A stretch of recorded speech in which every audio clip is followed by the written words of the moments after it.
नमस्कार. चला आज एका खूप महत्त्वाच्या योजनेबद्दल बोलूया. नाव आहे प्रधानमंत्री श्रम योगी मानधन योजना.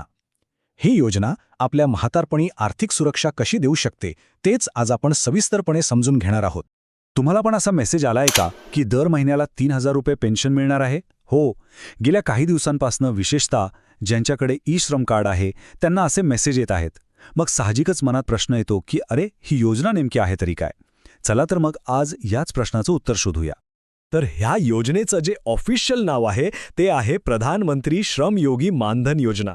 आणि नावातच असल्याप्रमाणे ही खास करून आपल्या असंघटित क्षेत्रातल्या कामगार बंधू भगिनींसाठी बनवली गेली आहे. अच्छा, सगळ्यात आधी हे समजून घेऊ की ही योजना पूर्णपणे ऐच्छिक आहे. म्हणजे काय? तर ह्यात सामील व्हायचं की नाही हे पूर्णपणे आपल्यावर अवलंबून आहे. कोणतीही सक्ती नाही. आणि ही एक अंशदान आधारित योजना आहे. म्हणजे थोडा वाटा आपण उचलायचा आणि तेवढाच वाटा सरकार आपल्यासाठी उचलणार, जेणेकरून आपलं म्हातारपण आर्थिकदृष्ट्या सुरक्षित होईल. आणि या योजनेचं सगळ्यात मोठं आकर्षण काय आहे तर तो म्हणजे वयाची 60 वर्ष पूर्ण झाली की दर महिन्याला 3,000 रुपयांची खात्रीशीर पेन्शन सुरू होईल. विचार करा, आयुष्याच्या त्या टप्प्यावर हा किती मोठा आर्थिक आधार ठरू शकतो. ठीक आहे, योजना तर चांगली वाटतेय, पण आता सगळ्यात महत्त्वाचा प्रश्न येतो की यात सहभागी कोण होऊ शकतं आणि कोणाला यात भाग घेता येणार नाही. चला, आपण याचे सगळे नियम म्हणजे पात्रता आणि अपात्रता काय आहे ते बघूया. तर बघा, यात सामील होण्यासाठी काही अटी आहेत. पहिली आणि सगळ्यात महत्त्वाची अट म्हणजे व्यक्ती असंघटित क्षेत्रात काम करणारी असावी. म्हणजे कोण? तर आपले घरकामगार, रस्त्यावरचे विक्रेते, बांधकाम मजूर, रिक्षाचालक असे अनेक जण. दुसरी अट आहे वयाची. अर्ज करताना वय 18 ते 40 वर्षांच्या मध्ये असावं लागतं. आणि तिसरी गोष्ट म्हणजे मासिक उत्पन्न. ते 15,000 रुपये किंवा त्यापेक्षा कमी हवं. आणि हो, आधार कार्ड आणि बँक खातं तर असायलाच हवं.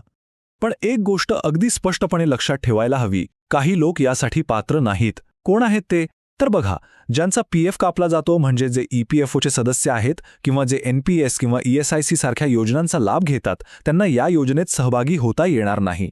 आणि हो, जे इन्कम टॅक्स भरतात त्यांच्यासाठी सुद्धा ही योजना नाही.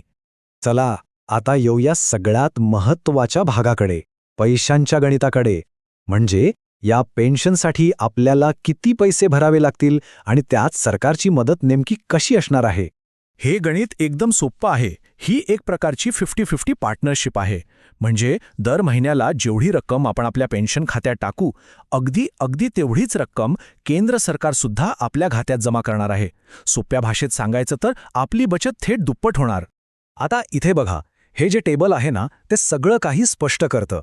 यात एक गंमत आहे, तुम्ही जितक्या लवकर म्हणजे कमी वयात ही योजना सुरू कराल तितका कमी हप्ता तुम्हाला भरावा लागेल.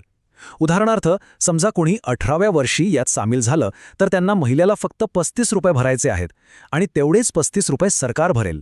पण जर कोणी 40व्या वर्षी सामील झालं तर त्यांना महिन्याला 200 रुपये भरावे लागतील. म्हणून लवकर सुरुवात करणं नेहमीच फायद्याचं ठरतं. आता तुमच्या मनात येत असेल की योजना तर मस्त आहे, पण अर्ज करायचा कुठे आणि कसा? तर काळजी करू नका, याची प्रक्रिया अगदी सोपी ठेवली आहे. यासाठी तुम्हाला फक्त 3 गोष्टी लागतील. एक, तुमचा आधार कार्ड. दुसरं, तुमच्या बँक खात्याची माहिती म्हणजे पासबुक, ज्यात IFSC कोड स्पष्टपणे दिलेला असेल. आणि तिसरं म्हणजे तुमचा मोबाईल नंबर. आणि हो, जनधन खातं असेल तरी काहीच हरकत नाही, ते सुद्धा चालेल. ठीक आहे, कागदपत्र तर आहेत.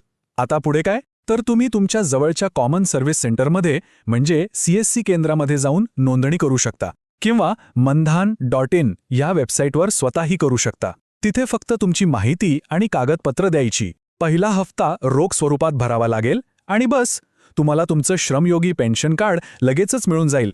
आता एक असा प्रश्न जो अनेकांच्या मनात येऊ शकतो की बाबा, समजा मध्येच गरज लागली आणि पैसे काढायचे झाले तर, किंवा ही योजना बंद करायची झाली तर काय करायचं?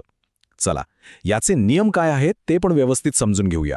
प्रश्न अगदी बरोबर आहे की वयाच्या 60 वर्षांपर्यंत थांबणं शक्य नसेल तर काय, पैसे काढता येतात का?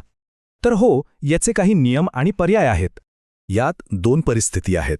पहिली, जर तुम्ही योजना सुरू केल्यापासून 10 वर्षांच्या आतच बाहेर पडण्याचा निर्णय घेतला तर तुम्ही भरलेली सगळी रक्कम तुम्हाला सेव्हिंग्ज बँक खात्याच्या व्याजासकट परत मिळेल.